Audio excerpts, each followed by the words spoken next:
Last time we discussed this factor, namely balancing the enlightenment factors as one of the factors for the sharpening of faculties.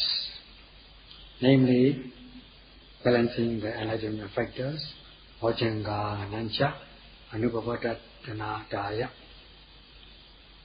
That is, enlightenment factors, or factors for the cultivation of Four Noble Truth, or the requisites of an enlightened person.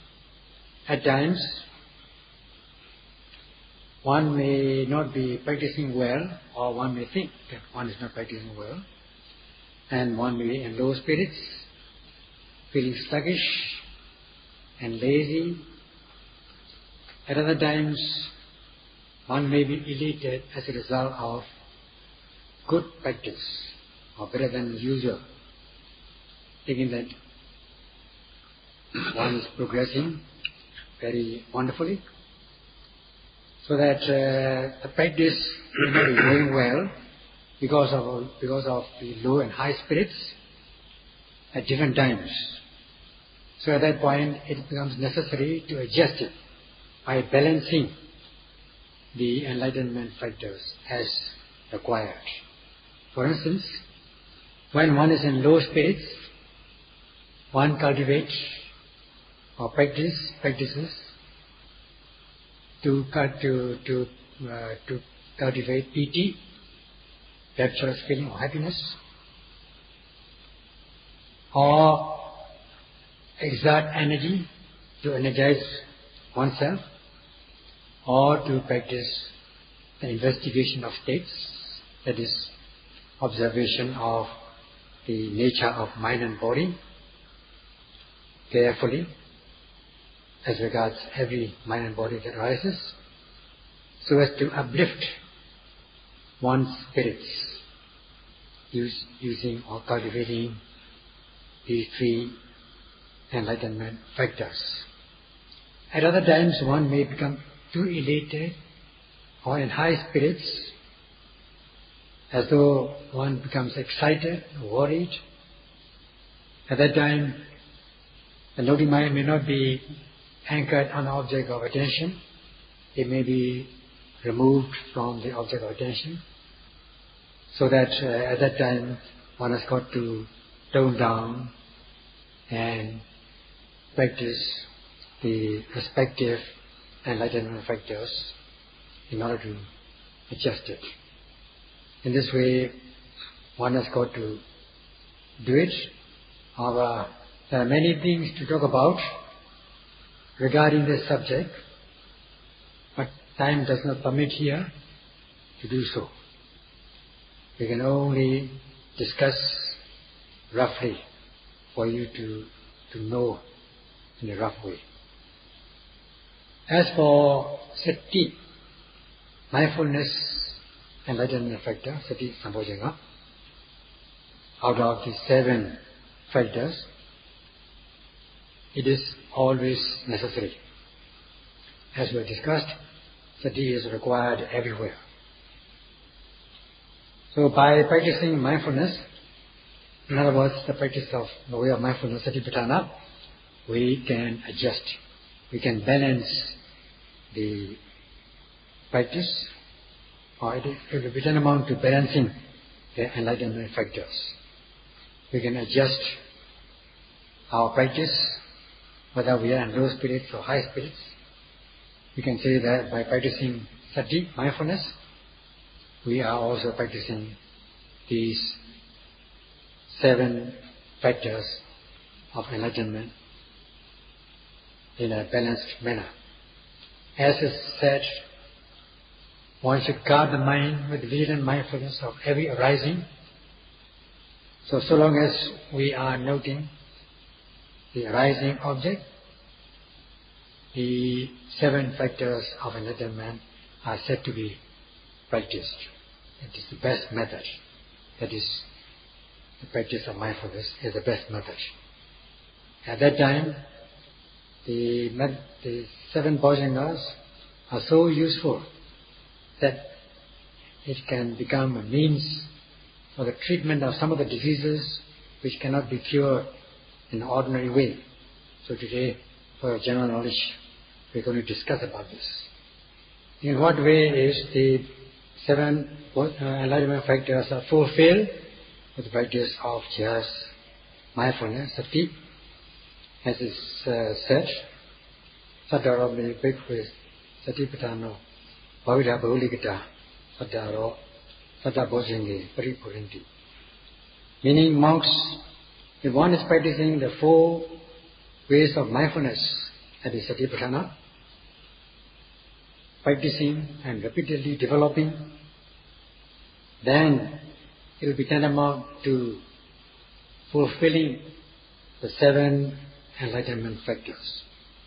So in essence, it is the practice of 4 foundations of mindfulness, satipatthana, namely noting every object of the body as it arises, which is kaya vipassana satipatthana, mindfulness of the body or contemplation of the body. Noting every feeling that arises in your body, whether it's good, bad or neutral, which is the practice of the mindfulness of feeling, vedana vipassana satipatthana. And noting every thought and idea which arises in your mind, that is noting the mindfulness of the mind, chaitanya vipassana satipatthana, and noting every general activity such as seeing, hearing, tasting, touching, which is the practice of Dhamma or general objects, Dhamma vipassana satipatthana. In short, noting 4 kinds of objects, thus there are 4 kinds of mindfulness, depending on the difference in the objects. So what is essential is to note every arising in the body with activated mindfulness, which is the practice of the 4 foundations of mindfulness. So if you practice 4 foundations of mindfulness thoroughly, then you are said to be fulfilling the 7 enlightenment factors. That means, if you note carefully, you will be fulfilling, if you have not already fulfilled, the 7 enlightenment factors. And if you have already fulfilled, you will be developing it further. However, how to fulfill it is the question. At that point, there is the practical aspect is involved, namely bhavita bahulikata. As I said, you should guard your mind with vigilant mindfulness of every arising. If one has not activated mindfulness, one should activate it. And if one has already activated mindfulness, one should develop it further. Note every arising continuously, except the time when you are fast asleep, so that the noting mind is continuous, such is given by the expression bhavita bahulikata, so that you will be energizing your power of mindfulness, developing the power of mindfulness. At that moment, you are said to be starting with the practice of sati sambhojana, the enlightenment factor of mindfulness, so that your preceding noting mind is continuous with the succeeding noting mind. As you energize your preceding noting mind, your succeeding noting mind will also develop as a result by gaining momentum in your mindfulness.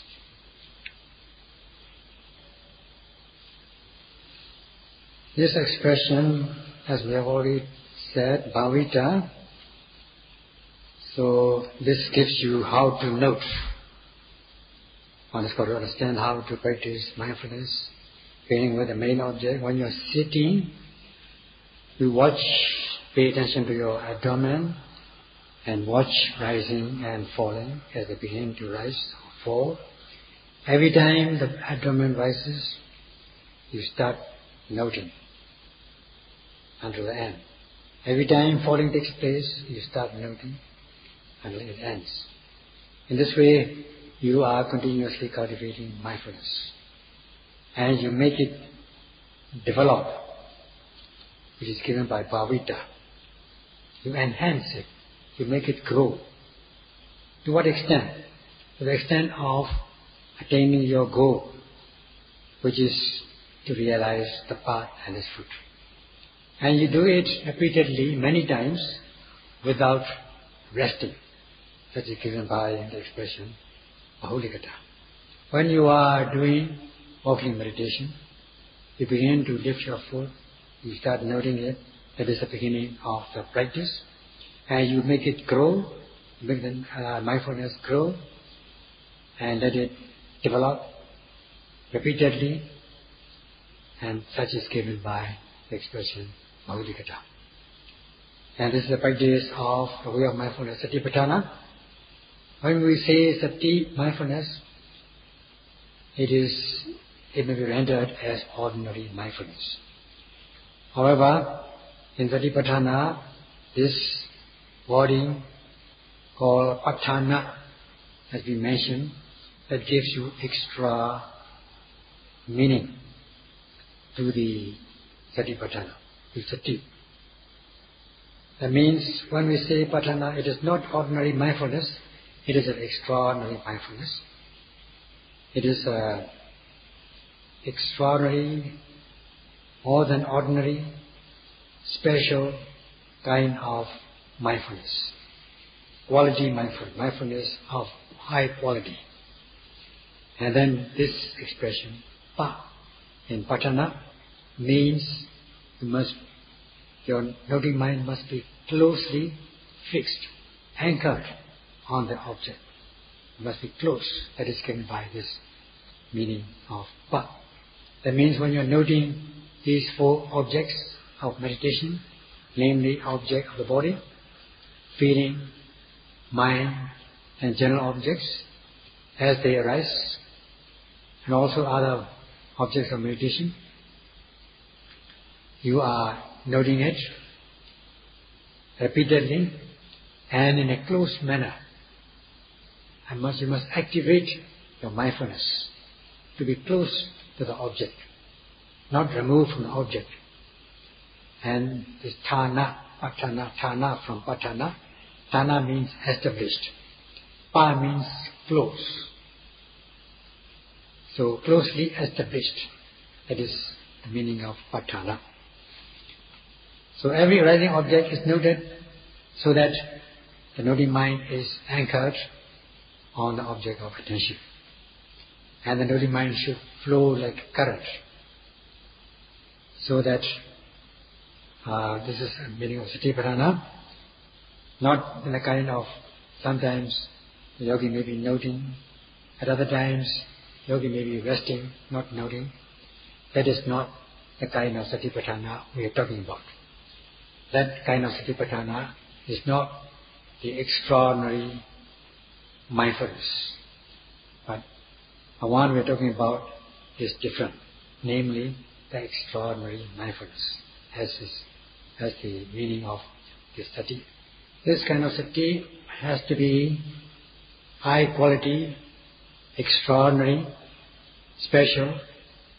When we say special, it is not ordinary special, it is extra special or extraordinary, excessive extraordinary, which is given by this Pa. So in order to be extraordinary, excessively extraordinary mindfulness, one cannot cultivate it with just ordinary casual energy. One has got to exert extraordinary, excessive energy in order to reach the stage. So the noting mind must be anchored closely on the object of attention, and in such a way as though it is entering into the object of attention. Just as a stone thrown into the water sinks into it instead of floating over the surface of the water. Such is given by this expression, Aukantedava Bhavodhiti.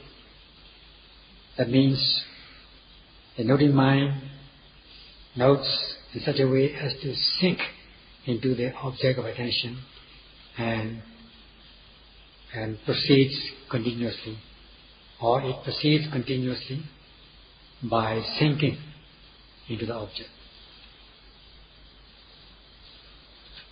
When one is noting the ever-arising object in such a way as to enter into the object, there are many kinds of speeds by which one notes the object.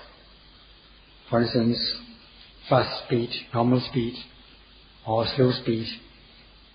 What is necessary is the highest, fastest speed, which must be used in applying your mindfulness. As soon as the noting object arises, you try to grasp it quickly, not hesitating, without any hesitation. You must try to arrest it, to be able to catch the object, to be able to grasp the object. And how should we do it? We should be diligent and wakeful and active to note, so as to arrest, so as to grasp the object as soon as it arises.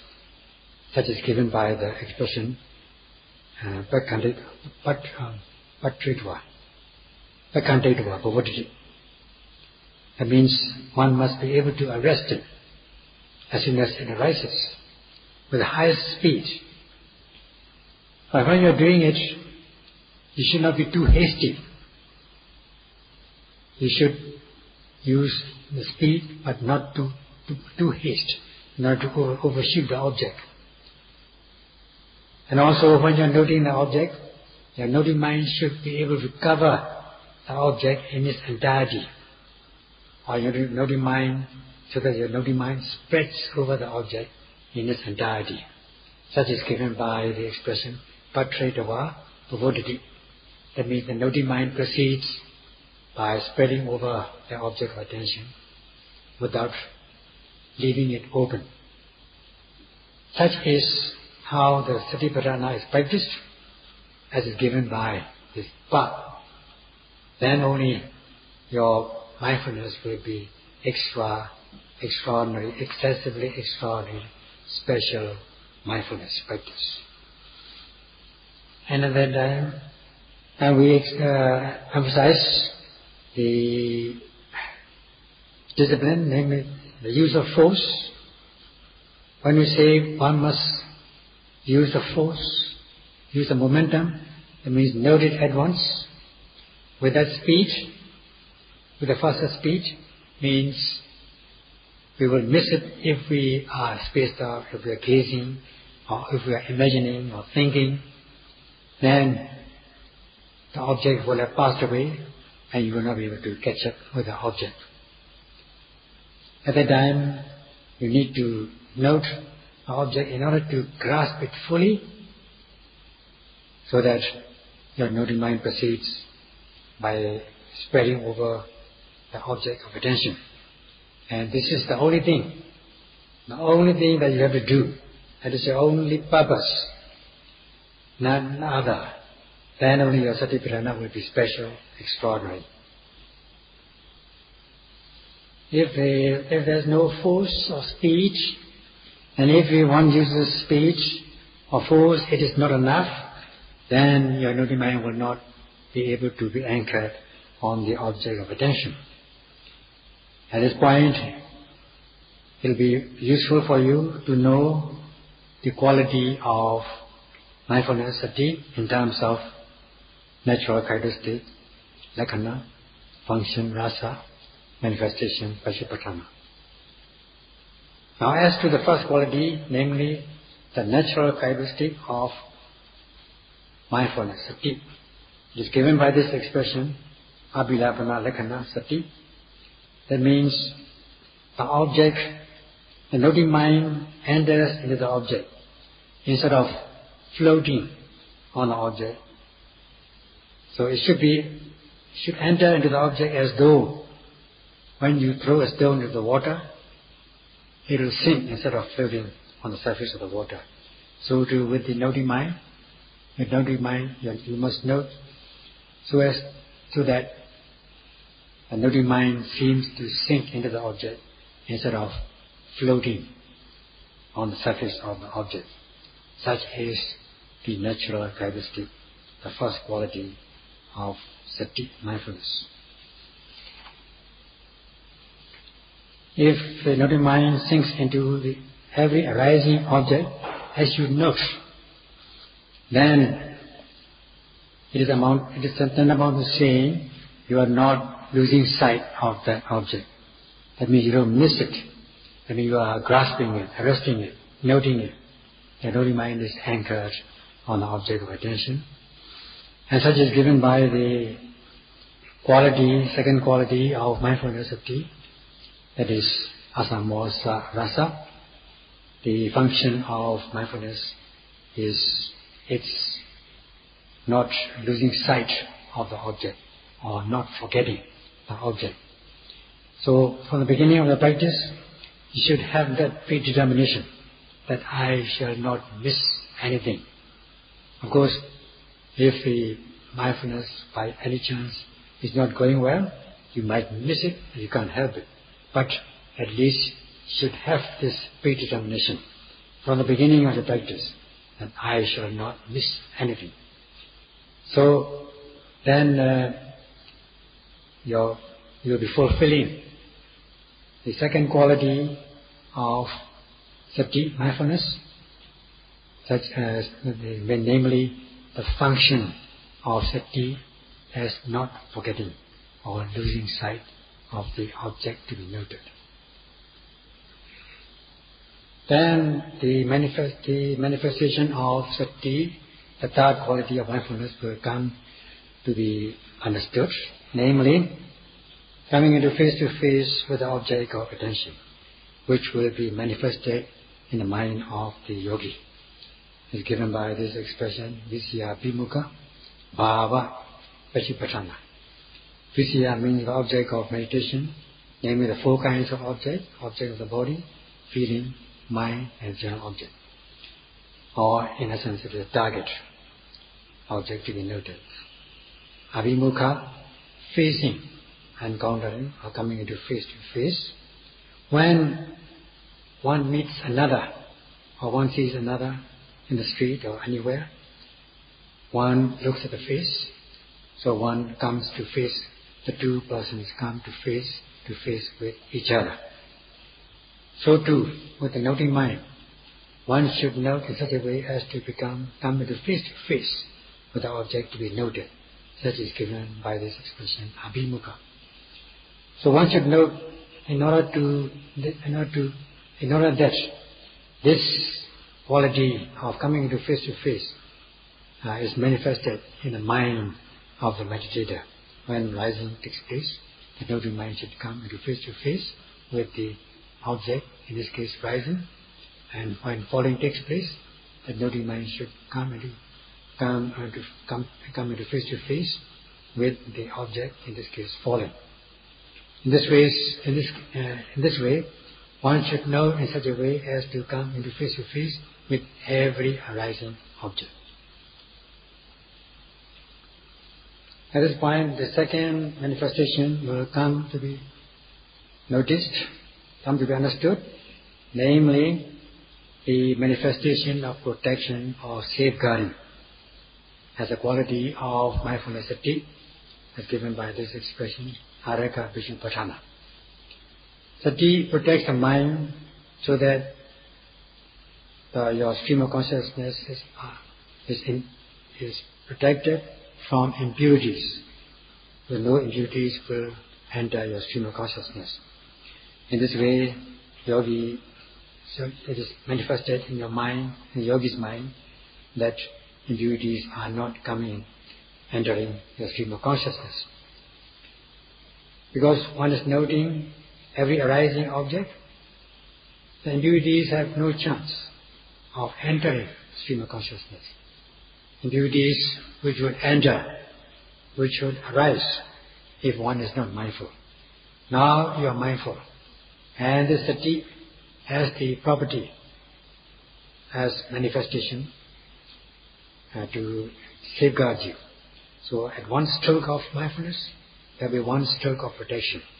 In this way, your mindfulness, your stream of consciousness is protected so that impurities have no chance of arising in your stream of consciousness. Thus, this mindfulness state becomes the best means of protection, and as such, it will be manifested in the yogi's mind. This is given by this expression, Areka Pachipatana. When the protection is efficient, as the noting mind is anchoring on the object of attention, as much as the noting mind is able to note the object, then unrequired, these impurities will not enter your stream of consciousness. Or the unwanted material, undesired materials, undesired things, or undermining elements will not have a chance to arise in the stream of consciousness, because the mindfulness is protecting you. In other words, it's blocking the path to all these undermining elements, given by this expression, avarana. It's blocking, hindering, so as not to allow these to enter the stream of consciousness. As the protection is efficient, the protection or hindering also is good. Hindrance means hindering the unwanted materials, undermining elements to enter the stream of consciousness. If the protection is good, then the mind will be secure, given by this expression gokti. If the mind is secure, it will be free from bondage of undermining elements, for instance, these defilements. This is given by this expression vimukti, free.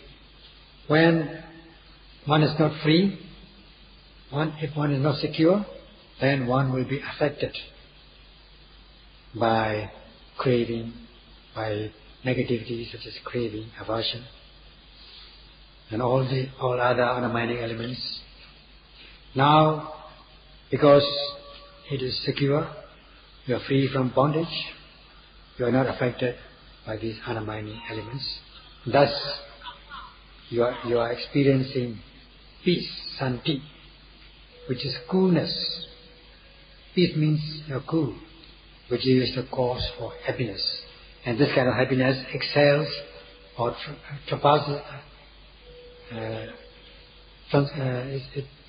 surpasses manifold the sensual pleasures, because this kind of happiness is assured kind of happiness compared to the sensual pleasures.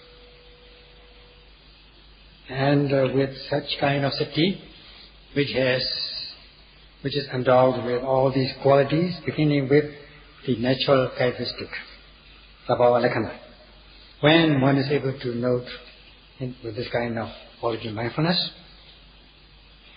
then what is the nearest cause for the cultivation of mindfulness? It is none other than sanya, the perception or recording, and that kind of sanya, recording or perception has to be very strong, steadfast. Hence is given by this expression tira sanya padachana, the steadfast perception as the nearest cause for the arising of this quality mindfulness. That is when as the objects arise, such as rising or falling of the abdomen, or every arising object in the body, you record it, you perceive it or record it in a steadfast manner. Whether good or bad, anything which arises in the body has to be recorded, that means has to be noted. Noting and recording are more or less synonymous. So whether it is good, just note it, record it. If it's bad, just record it, note it. And note or record every object, lifting, moving, breathing, walking, bending, stretching, and all the activities, even to the extent of closing and opening of your eyes without remainder. Thus, you are cultivating this quality of mindfulness, the nearest cause, which is a steadfast recording, steadfast perception. So hence this recording, steadfast recording, becomes the nearest cause for the cultivation of this high quality mindfulness. So that when you record it steadfastly, you won't miss the object. The noting mind will know the object as though it sinks into the object, without forgetting it, without losing sight of it. And the noting mind will come face to face with the object of attention, so that the mind is protected from undermining elements. Then the mind will be secure and free from bondage, so that it will become peaceful, and which is a cause for the real kind of happiness. Thus it is said that with just one thing, that is mindfulness, you can overcome all defilements. In this way, as you practice mindfulness, activating mindfulness of every arising object, it will be followed by the succeeding noting mind. In this way, the preceding noting mind will become a cause for the steadfast mindfulness which follows continuously. And this way, you will be said to be cultivating the sati sambojjhanga, the enlightenment factor of mindfulness. We stop here for today.